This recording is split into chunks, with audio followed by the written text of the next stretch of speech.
Curious George, Librarian for a Day. And if you'd like to buy this book, check in the link description down below. George goes to the library once a week. This time, the librarian, Miss Dewey, asked George to help her. Could you help me, George? Miss Dewey gave George a cart. It held books and DVDs. George had to sort them out into 2 piles. George was super fast. Then, Miss Dewey had to leave in a hurry.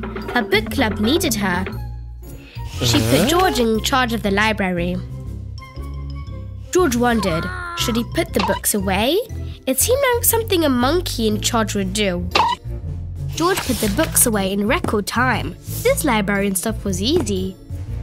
Then the doorman came into the library. "Hi, George," said the doorman. "Can you help me find the dog Hundley's favourite book?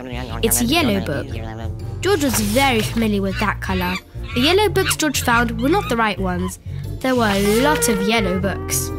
Finally, George found the right book. "Thanks, George," said the doorman. Finding the books was hard. George was curious. Would the books be easy to find if they were sorted by colour? After George sorted the books, Chef Pisgetti came in. "I can't find my cat Gnocchi's favourite book. Mice everywhere," he said.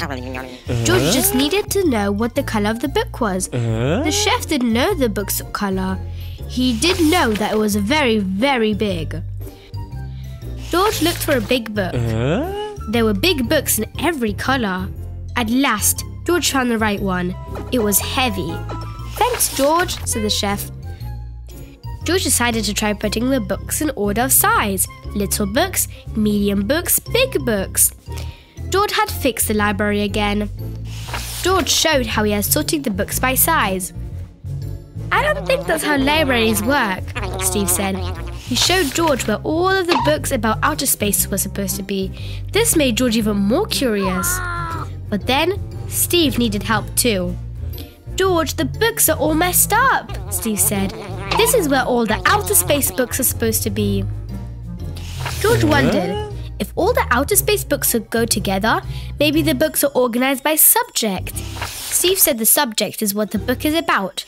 George needed to fix the library again before Miss Dewey came back. Steve helped George sort the books by subject. "It's neat as a pin in here," Miss Dewey said when she returned. She explained that all the books are arranged by subject and then alphabetically by the author's last name. Alphabetically means in the same order as the letter of the alphabet. Names that start with the letter A come before names that start with the letter B. And names that start with the letter Z go last. Z is the last letter of the alphabet. George had fun helping at the library, but he was happy to go home with his own favourite book. The end.